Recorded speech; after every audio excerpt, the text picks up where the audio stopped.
आता आपण बघूयात सुपरफास्ट 50. लोकसभेच्या निकालासाठी अवघ्या 18 तास बाकी. उद्या सकाळी 8 वाजल्यापासून मतमोजणी सुरू होणार. निवडणुकीच्या मतमोजणीसाठी यंत्रणा सज्ज. देशात पुन्हा कोण याकडे सगळ्यांचं लक्ष. लोकसभेचा निकाल एक्झिट पोलच्या विरुद्ध लागणार. काँग्रेस नेत्या सोनिया गांधींची एक्झिट पोलवर प्रतिक्रिया.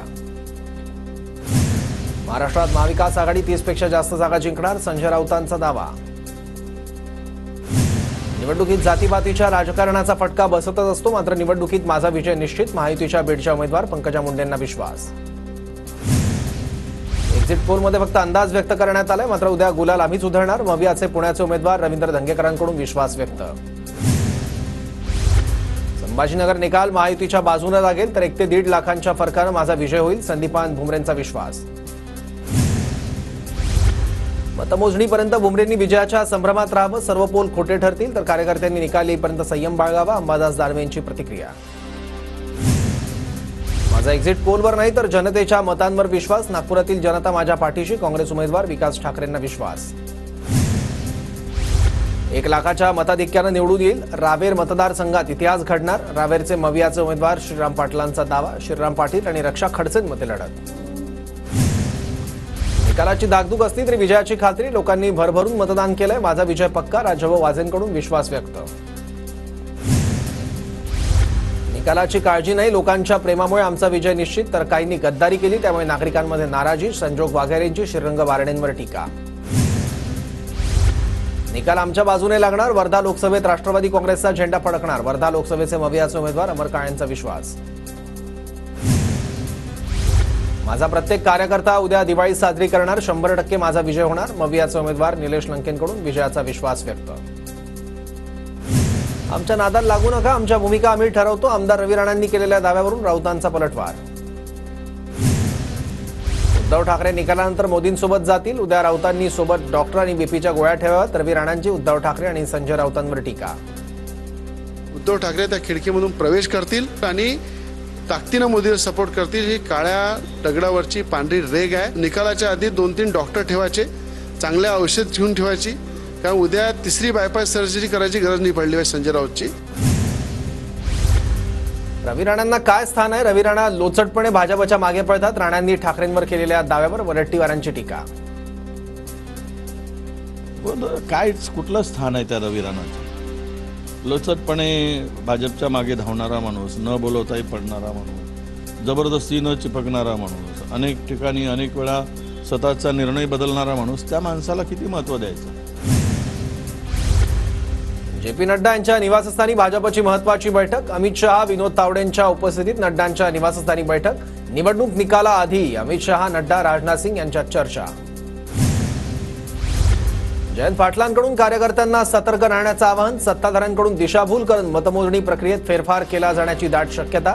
मतमोजणी संपेपर्यंत संयम ठेवा, सतर्क रहा. जयंत पाटलांच्या पत्रातून कार्यकर्त्यांना सूचना. रायगडमध्ये निकालापूर्वी सुनील तटकरेंच्या विजयाचे बॅनर. जल्लोष. तटकरे साहेबांच्या विजयाच्या अशा आशयाचे लागले बॅनर. कल्याण लोकसभेचे महायुतीचे उमेदवार श्रीकांत शिंदेंचे बॅनर सोशल मीडियावर व्हायरल. खबर पक्की, हॅट्रिक नक्की. श्रीकांत शिंदेंच्या बॅनरवर उल्लेख. शिर्डीत निकालाआधी सुजय विखेंच्या विजयाचे बॅनर झळकले. फिक्स खासदार असा उल्लेख करत समर्थकांकडून बॅनरबाजी. माढ्याचे महायुतीचे उमेदवार रणजित नाईक निंबाळकरांचे निकालाआधीच विजयाचे बॅनर. पुण्यातील हवेलीत नरेंद्र मोदींच्या विजयाचे बॅनर. 3ऱ्यांदा पंतप्रधान झाल्याबद्दल अभिनंदनाचे बॅनर झळकले. युवा मोर्चाकडून बॅनरबाजी. बीडच्या परळीतील गोपीनाथ गडावर पंकजा मुंडेंकडून गोपीनाथ मुंडेंना अभिवादन. भाजपचे दिवंगत नेते गोपीनाथ मुंडेंचं आज 10वं पुण्यस्मरण. कोकण पदवीधरसाठी भाजपकडून निरंजन डावखरेंना उमेदवारी जाहीर. कोकण पदवीधरच्या जागेवर चौरंगी लढत होणार. मनसे आणि भाजपनंतर शिंदे गटाकडून कोकण पदवीधरसाठी उमेदवाराची घोषणा. शिंदे गटाकडून संजय मोरेंना तिकीट. कोकण पदवीधर मतदारसंघासाठी काँग्रेसकडून रमेश कीन यांना उमेदवारी. मनसे, भाजप आणि शिंदे गटानंतर काँग्रेसकडूनही उमेदवार जाहीर. कोकण पदवीधर मतदारसंघात चौरंगी लढत होणार. मुंबई पदवीधरसाठी भाजपकडून किरण शेलार यांना तिकीट, तर मुंबई शिक्षक मतदारसंघासाठी शिवनाथ दराड यांना उमेदवारी. मनोज जरांगेंच्या आंदोलनाचा मतदानावर काहीच परिणाम झाला नाही. राधाकृष्ण विखे पाटलांची मराठा आरक्षणाच्या आंदोलनावर भाष्य. रस्त्यांच्या कामांची नेमकी सद्यस्थिती काय? मुंबईतील पावसाळ्याआधीच्या तयारीवरून आदित्य ठाकरेंचे बीएमसीला सवाल. जून ते सप्टेंबरमध्ये 99% पाऊस बरसणार. कोकण, नाशिक, पूर्व विदर्भात उत्तम पाऊस होण्याचा अंदाज. ऑगस्ट-सप्टेंबरमध्ये जोरदार पाऊस होण्याची शक्यता. मान्सूनने केरळमधील मुक्काम हलवला. तामिळनाडू, आंध्र प्रदेश, कर्नाटकातील काही भागात मान्सून दाखल. 2-3 दिवसांमध्ये मान्सून महाराष्ट्रात दाखल होण्यासाठी पोषक वातावरण. मुंबईत बुधवारपासून 10% पाणी कपात लागू होणार. मुंबई पालिकेकडून ठाणे, भिवंडी, निजामपूर पालिकेसह इतर गावांना केला जाणाऱ्या पाणी पुरवठ्यातही 5% आणि 10% कपात लागू. धाराशिव जिल्ह्यात 150हून अधिक टँकरनं पाणी पुरवठा सुरू. मात्र त्यातील काही टँकर गळके असल्यानं पाण्याची नासाडी. धाराशिव जिल्ह्यातील सीना कोळेगाव प्रकल्प कोरडा पडण्याच्या मार्गावर. धरणात केवळ 7% मृतसाठा.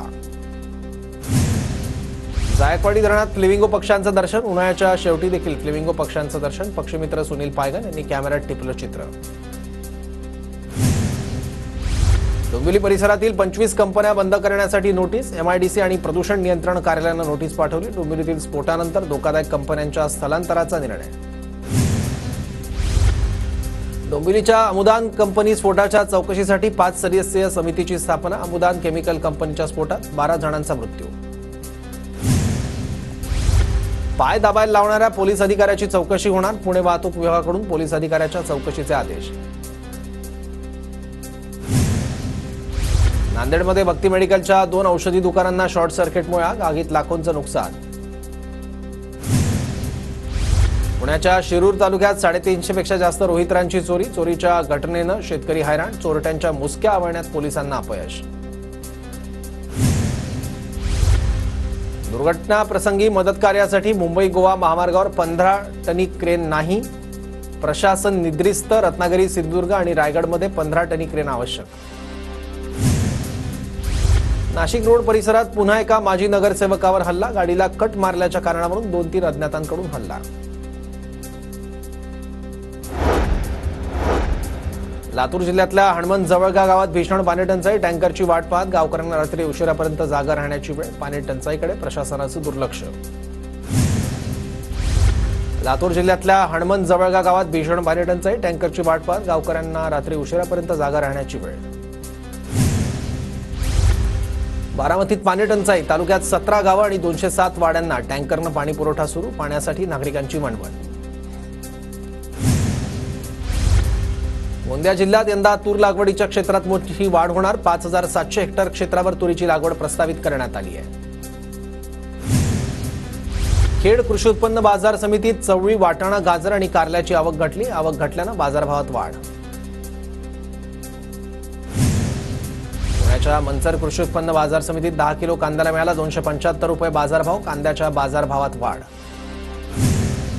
पिंपरी चिंचवडच्या काळेवाडी परिसरात 4 गोदामांना भीषण आग. आगीत गोदाम जळून खाक. परिसरात धुराचे लोट.